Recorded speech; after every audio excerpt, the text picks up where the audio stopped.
Well, it's very difficult for me to even talk about this because it was one of the most horrible of my experiences. This was in Ravensbrück.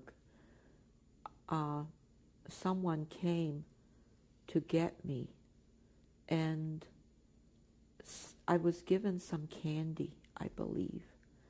And I remember being given candy. And I was taken into a building and into a small room. And I don't remember the sequence of this, but there were two men there, and there were some other people in the room, I think, but I remember two men, and I was put on a table.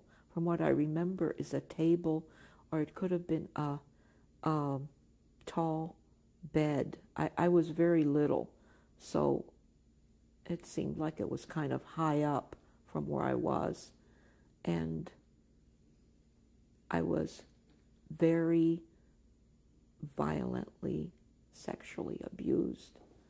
And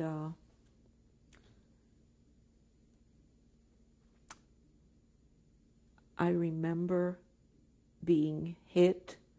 I remember crying, and I wanted to get out of there. And I was calling people and screaming. And I remember one thing that stands out in my mind, that one of them told me that they would stand me up on my head and cut me right in half. And they wanted me to stop screaming. And it was, I've had nightmares about that most of my life. And then I was taken back to where my aunt was. And it was something we didn't talk about. You did not talk even to her about it? No. Do you remember if those men were in uniform? I remember thinking of them as the superiors. And I remember a woman came to get me and take me over there, and she brought me back to where we were, to where my aunt was. Do you remember talking to her about what had happened to you? No.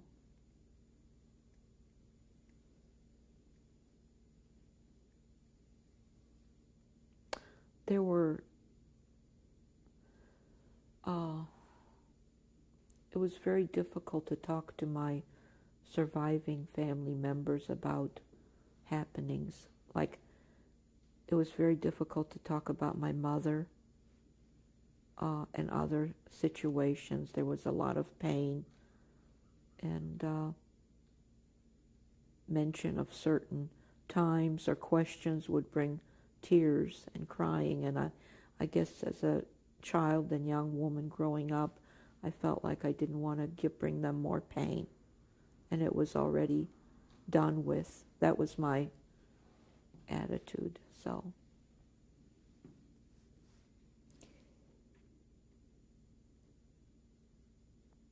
how much have you shared with your own children about your experiences in the camps? Not very much.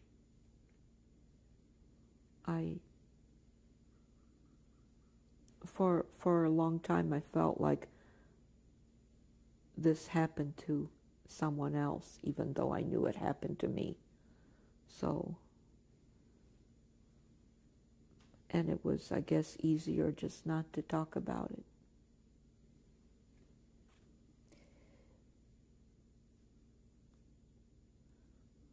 A part of me felt like it was just no big deal. And I grew up kind of thinking like it was no big deal.